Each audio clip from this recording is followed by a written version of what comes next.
Engage ہو جائیں. آپ کے سامنے سیٹ آف انسٹرکشنز موجود ہے, آپ نے یہ سوال کرتے رہنا ہے.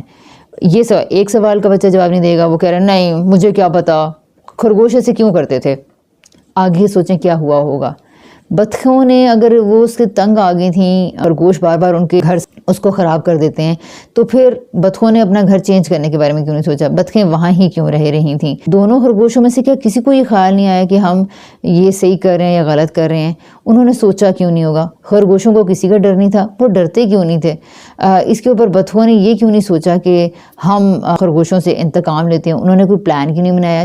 یعنی اتنے پرسپیکٹیو آپ کو نیچے دے دیے جائیں گے کہ آپ ایک بچے کو انیبل کر سکیں گے ایک کہانی جو آپ سنا دیں گے. وہ تو آپ کا ایک پرسپیکٹیو ہے, آپ نے بچے کا ایک ذہن بنا دیا ہے. نہیں, یہ ایجوکیشن نہیں ہوتی ہے. ایجوکیشن یہ ہوتی ہے کہ بچہ آپ کا سوچنے سمجھنے کے قابل بنے. اہم ترین چیز جو اس چیز میں ہے وہ یہ ہے کہ ہم یہ جان لیں, پیرنٹس سے جان لیں کہ ایجوکیشن کس چیز کا نام ہے, لرننگ کیا ہے, لرننگ کیسے ہوتی ہے, کیا یہ آنسرز دینے سے ہوتی ہے. یعنی کسی ایڈلٹ کے لیے بھی یہ چیز اتنی خطرناک ہے کہ آپ اس کو سوال کا جواب دے دیں.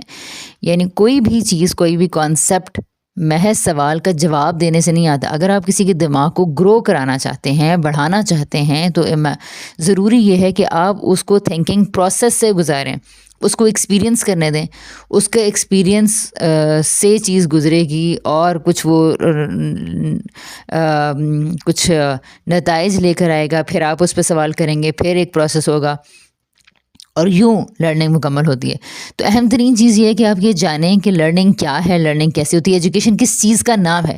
جب یہ پتہ چل جائے گا تو آپ کے لیے بہت آسان ہو جائے گا اس سارے سسٹم کو سمجھنا کہ آپ نے کیا کرنا ہے. اس میں آگے قطعاً یہ ضرورت نہیں رہتی. اس طریقے سے جب آپ بچوں کو لے کے چلتے ہیں تو آپ کو صرف چند سال, شروع کے صرف کچھ سال میں آپ کو یہ کام کرنا ہے, اور اس کے بعد بچہ اپنی لرننگ اور اپنی ایجوکیشن کے لیے خود رسپانسبل ہوگا. وہ اپنے لیے خود اچھے مینز تلاش کرنا جان لے گا. وہ اپنی ساری, آپ کو 25 سال تک 30 سال تک اس کی ایجوکیشن کی فیڈنگ نہیں کرنی پڑے گی, اور آپ کو ذمہ داری نہیں اٹھانی پڑے گی, بلکہ وہ شروع کے چند سال آپ اس طریقے پر اس کی محنت کریں گے اس کے ساتھ, اور اس کے بعد وہ اپنی پوری ایجوکیشن اور لرننگ کو خود ڈیزائن کرتا چلا جائے گا, اور وہ خود ٹرائل اینڈ ایرر سے گزرے گا, اور خود اپنے ایکسپیرینسز سے آگے بڑھے گا, اور اپنی اٹانومی کے ساتھ, اپنے انٹرسٹ کے ساتھ, اپنے پیشنس کو اور اپنے ٹیلنٹس کو ڈسکور کرتے ہوئے اپنی ایجوکیشنل جرنی کی اونرشپ لے گا. Children will take charge of their education and their academics and their learning